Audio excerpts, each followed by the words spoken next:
Olá, eu sou o Luiz Fernando Otero Cisne, engenheiro de som, acústica e tecnologia. Um amigo meu, sócio de uma empresa integradora de sistemas, recentemente me pediu uma ajuda com relação à energia para sistemas profissionais de som. Ele queria saber qual o percentual da energia máxima calculada para o sistema ele deveria prever. Ele me disse que leu alguns artigos na internet, alguns white papers de fabricantes de amplificadores e acabou com mais dúvida do que tinha. Apareceram alguns termos novos, como fator de demanda, fator de potência, consumo típico, eficiência energética, consumo e repouso e alguns outros. Ele também ficou um pouco surpreso porque viu propostas de disponibilização de potência desde 1% até 60% do consumo máximo calculado. Imediatamente, eu me lembrei do projeto que fiz para os Jogos Pan-Americanos. Eu relacionei para os 112 sistemas de reforço o consumo máximo calculado, coloquei isso numa tabela e apresentei o total dizendo que aquilo era o que eu precisava. O pessoal de elétrica do comitê retornou e me disse, olha, nós aqui estamos habituados a trabalhar com de 30% a no máximo 50% do consumo máximo, ok? Eu fiquei indignado, disse não, eu preciso é de 100%, não de 50%, e menos ainda de 30%. Aliás, eu preciso dizer para vocês o seguinte, se vocês me derem só 50%, eu vou cortar metade dos amplificadores e das caixas que eu estou prevendo, porque isso quase dobra o investimento. E se vocês me derem só 30% da energia que eu preciso, eu vou cortar 70% dos amplificadores e das caixas acústicas. Tudo isso não vem de graça. O SPL, para cada sistema que foi convencionado pelas partes como especificação mínima de performance para cada sistema, não vai ser atingida. E nesse momento, eu vou ter que dizer por quê. Nesse mesmo diapasão, eu respondi para o meu amigo e disse a ele o seguinte, olha, se você calculou que o seu sistema de reforço precisa de, exemplificativamente, 100 kW, você precisa precisamente de 100 kW, não de mais e nem de menos. Se você tiver mais do que 100 kW, você está fazendo com que o seu cliente desperdice na mesma proporção do que ultrapassar os 100 kW. Esse desperdício é no aparato de energia que vai estar lá sem nenhuma função, exceto desperdiçar. E se por acaso o provimento for menor que os 100 kW, então você está fazendo com que o seu cliente desperdice em amplificadores e caixas acústicas. E não vai ser pouco, mas também não é só isso. Além disso, você está fazendo com que ele corra o risco quase certo de contar com distorções por clipamento, que são muito irritantes para os ouvidos, mesmo os não treinados. Simples assim. Por favor, pare um minutinho ou dois para refletir sobre esses conceitos. Então, como proceder? Eu recomendo que você obedeça um único mandamento, mas que é fundamental. A energia que um sistema de reforço de som requer não pode fazer parte do projeto de elétrica. Ao contrário, ele é parte integrante e indissociável do projeto de eletroacústica. Quando eu digo isso em aula, meus alunos perguntam, mas, espera aí, professor, e quando não há um projeto? Quando não há um projeto, você faça o cálculo de potência, no mínimo, e chama isso de projeto, já é um começo, certo? Esse ponto de a quem pertence o cálculo da demanda de energia não pode ter nenhuma concessão, absolutamente nenhuma. É parte do projeto de eletroacústica. Dá uma olhadinha nessa expressão. Eu peguei emprestada do meu livro A Nova Bíblia do Som. EPR é a potência total que o sistema requer e está expressa em watts.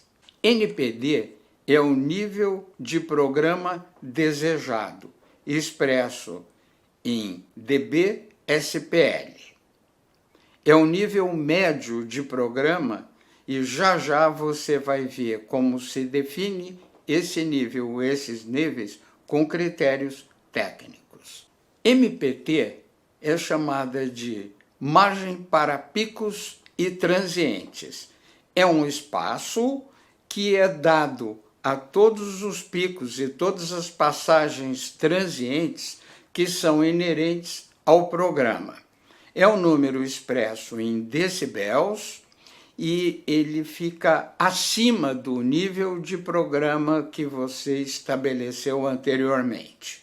É importante que a MPT seja calculada para que os picos e os transientes se desenvolvam normalmente, sem nenhum achatamento, sem nenhum ceifamento, porque se isso ocorrer, distorções desagradáveis haverão de acontecer. Delta D2 é a perda de SPL com a distância, tipicamente com a distância D2, que é a distância entre a caixa acústica ou as caixas acústicas e o ouvinte mais afastado de qualquer uma delas. Esse número é expresso em dB, ou decibéis. Sensaxial é a sensibilidade axial das caixas acústicas, usualmente expresso em dB/SPL barra 0 dBW barra 1 metro. Lembrando que 0 dBW equivale a 1 watt elétrico. Muito bom. Esses são os parâmetros que o projetista pode manipular com inteligência e de forma consciente para determinar a potência elétrica requerida pelo sistema EPR na expressão que a gente viu. Antes de começar, é bom o projetista consultar o cliente para saber qual é a energia disponível para o sistema de reforço de som. Isso vai evitar que ele projete uma energia que seja além ou muito além do que a realidade possibilita de fato. Pode ser um fator limitativo, mas de fato é um porto seguro para início de projeto que o projetista tem à sua disposição. Basta consultar o cliente. O próximo passo, que é uma coisa crucial para definir a EPR, é estabelecer o nível de programa desejado. Isso se faz em função da natureza do programa que se tem em mente ou previsto para o sistema, ou ainda dos programas previstos para o sistema. Também da inteligibilidade da palavra que se quer para a voz humana masculina e feminina.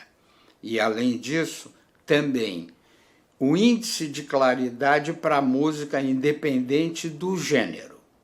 Eu acho sempre muito interessante que o projetista e o cliente desenvolvam essa figura a 4 mãos.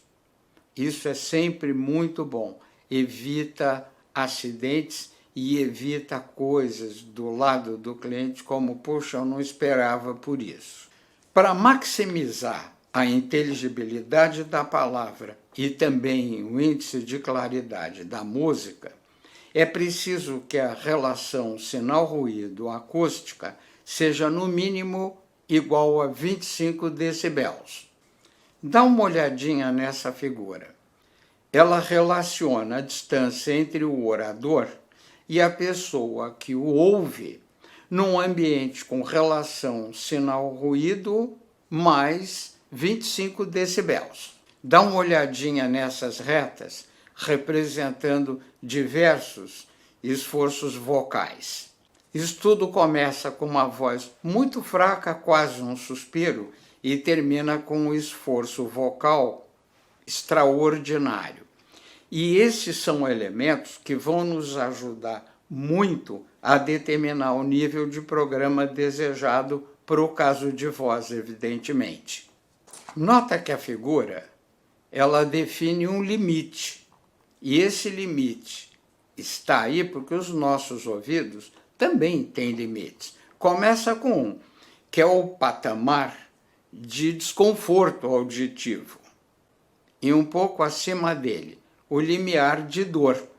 O bom projetista vai evitar, tecnicamente, que o sistema atinja esses patamares, começando com o patamar do limiar de desconforto. E também vai evitar que esses limites sejam ultrapassados. Mas ainda mais coisa a considerar, dá uma olhadinha nessa figura. Ela correlaciona tempo de reverberação, o RT60, com relação sinal-ruído e com inteligibilidade. No caso, a inteligibilidade vem expressa em termos de Alcons percentual, que é o índice percentual de perda de articulação consonantal PERTS. Se você não está familiarizado com esse índice, permita-me informar que todos os consultores de áudio do planeta trabalham com Alcons máximo de 15%, idealmente 10%. Para quê? Para assegurar a inteligibilidade muito boa. Se você curte esses aspectos, eu sugiro que você faça uma pausa para estudar os meandros e os segredos dessa figura, que é simples, mas ao mesmo tempo marota. Depois disso tudo, se ainda houver dúvida, há uma saída que eu considero muito profícua. Vá a um local semelhante ao local que você está projetando com sonômetro, de preferência escolhido pelo cliente, e é bom que ele vá com você. Durante o que estiver rolando, vai chegar uma hora que ele vai dizer para você, é esse nível que eu quero. Você registra no sonômetro e mostra para ele. Tão importante quanto registrar isso é registrar o nível de ruído residual. Você tem que encontrar um momento para fazer isso. E sai de lá com essas duas figuras. Provavelmente o nível que o seu cliente apontou é um forte candidato a ser uma meta de projeto. E por que candidato e não meta? Porque vai depender da relação sinal-ruído. É fundamental que no projeto a relação sinal-ruído seja adequada. Se não foi a que você mediu, você tem que ajustar, e isso pode mudar o número que você elegeu como candidato. Não muita coisa, mas pode haver alterações. Quando o sistema é multiuso, você precisa fazer isso com praticamente todos os gêneros de música.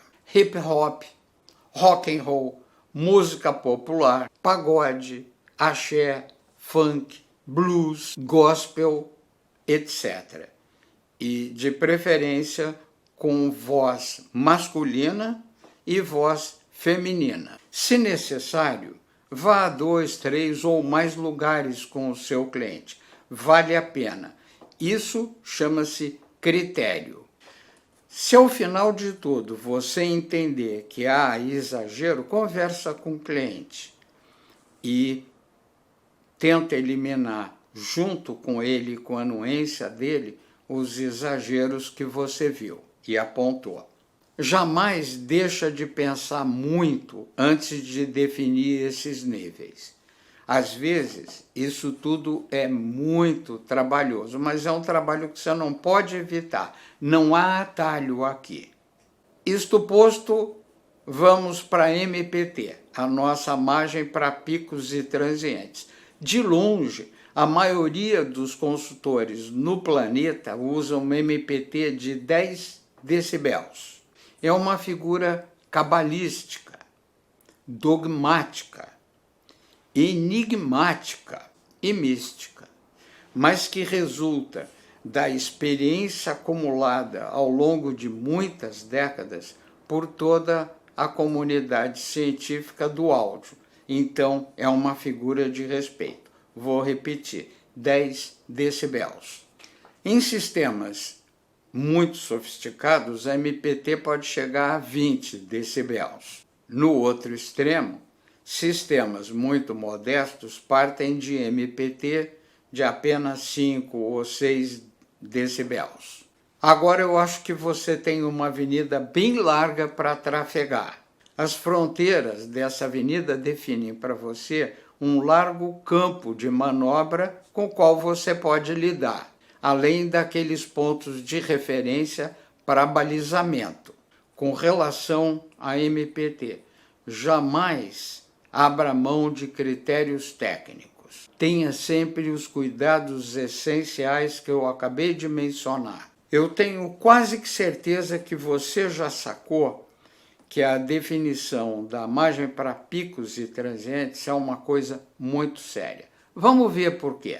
Para uma MPT de 20 decibéis, vamos imaginar que a gente tenha calculado uma potência requerida do sistema de 500 kW.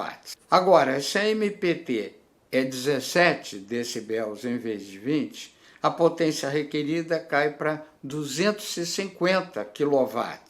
Já uma MPT de 14 decibéis leva a uma potência requerida de 125 kW, reduzindo a MPT para 11 decibéis, a potência passa a ser 63 kW. Com MPT de 8 decibéis, a potência é apenas 32 kW. E, finalmente, uma MPT de 5 decibéis leva a um cálculo de uma potência requerida de 16 kW.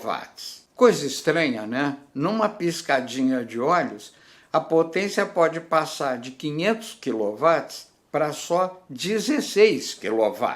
Para um minutinho, para entender por que isso acontece, principalmente o que resulta na qualidade sônica com essa redução de potência que vai diminuindo, chegando a 97%. Eu queria te lembrar que nós estamos diante de critérios técnicos, não de uma implosão quase que milagrosa da potência que desce 97%. Para o seu governo, tenha em mente o seguinte: nenhuma redução de potência por escolha enganosa de MPT será perdoada. Evidentemente, MPT de 20 decibéis é uma coisa feita para assegurar a possibilidade de uma qualidade premium.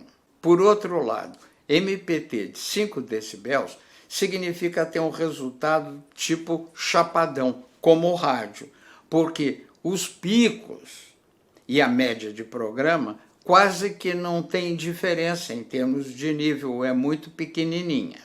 Ouça bem uma rádio com atenção que você vai ver o que eu estou dizendo. Meus amigos, nesse momento, eu preciso dizer para vocês que eu estou identificando um problema crescente no áudio profissional. Eu vejo cada vez mais pessoas escrevendo sobre áudio, mas também percebo que há cada vez menos gente ouvindo áudio. Eu falo de audição crítica. Muito bom, você pode ajudar a reequilibrar esse jogo.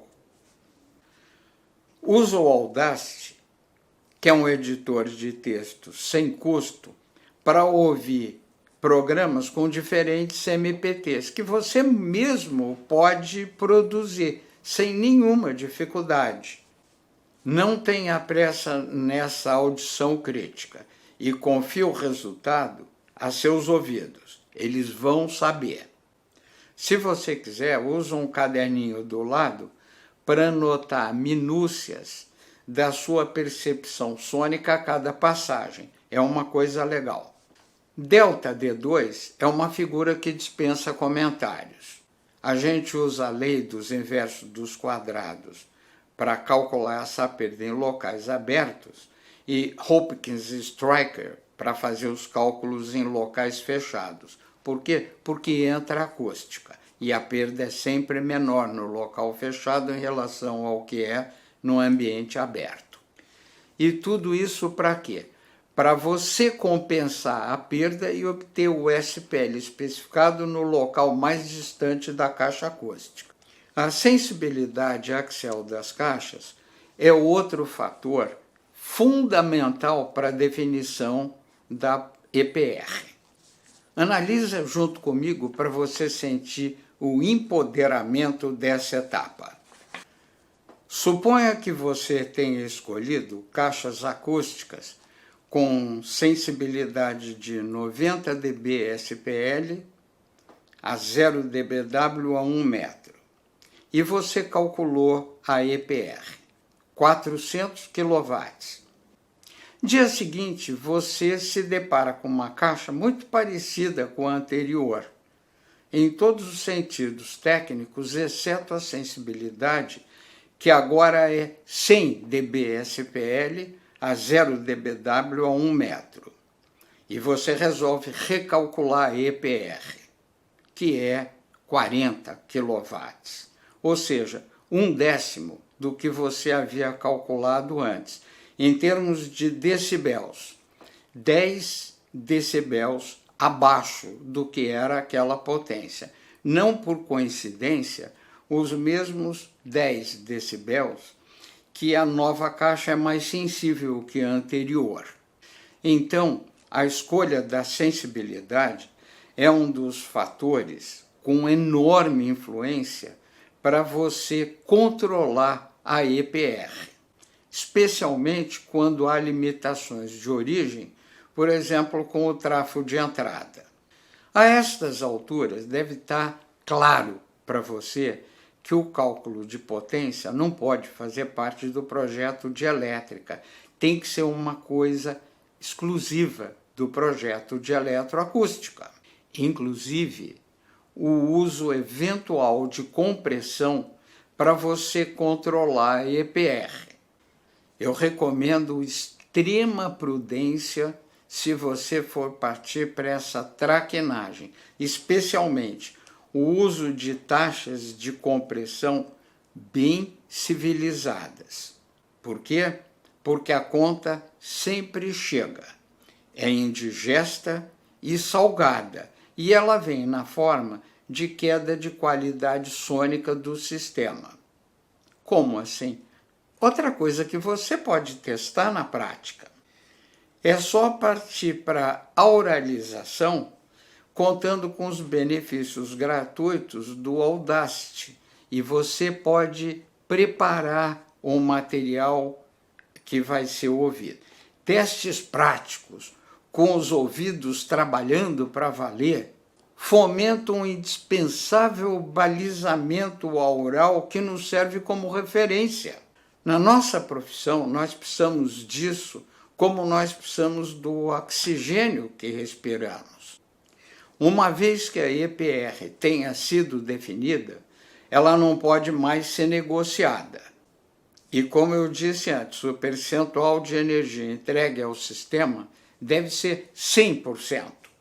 Se por qualquer razão imprevista isso não for mais possível, procura mudar as caixas com sensibilidade mais alta para compensar a perda que vai haver.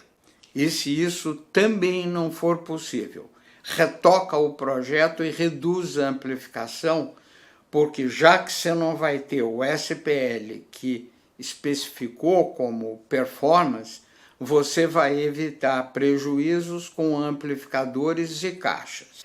Eu li vários artigos técnicos na internet, muitos deles mencionam fator de demanda. Gente, fator de demanda não tem nada a ver com sistemas profissionais de áudio. Fator de demanda é uma entidade que pertence ao projeto de elétrico para casas e apartamentos. Só isso, nada mais. É importante, mas dentro desse quadrado, não na parte de sistemas profissionais de áudio. Aliás, quando você estiver lidando com áudio profissional, faz um favor para você e para mim. Esquece fator de demanda e quaisquer outros fatores. Siga os critérios que eu acabei de expor e eu asseguro a você que você não vai ter nenhuma perda de SPL por carência energética. Eu também posso assegurar que o sistema desenvolvido com esse critério é a prova de ceifamento, portanto, você vai evitar as distorções equivalentes, que são distorções desagradáveis, como eu mencionei. E mais importante, você trabalhar com critérios técnicos é trabalhar do lado da economia, não o contrário. É falácia dizer que você vai dar 20% de energia e está economizando. Não, você está jogando dinheiro fora, isso sim. Aonde? Nos amplificadores e nas caixas, porque 80% nunca vai ser usado. É elementar, gente. Finalmente, eu recomendo que, uma vez instalado o sistema, faça a medição da potência entregue ao sistema com ele numa condição de máxima demanda. Para casos críticos, você pode usar medidores com detecção a laser, como são os medidores da Gentech EO. Para casos gerais, eu recomendo os medidores da AQ Energy, com versões para 200, 400 e 600 amperes. E para casos mais convencionais, medidores também convencionais tipicamente funcionam muito bem até 80 ou 100 amperes. Muito obrigado e até a próxima.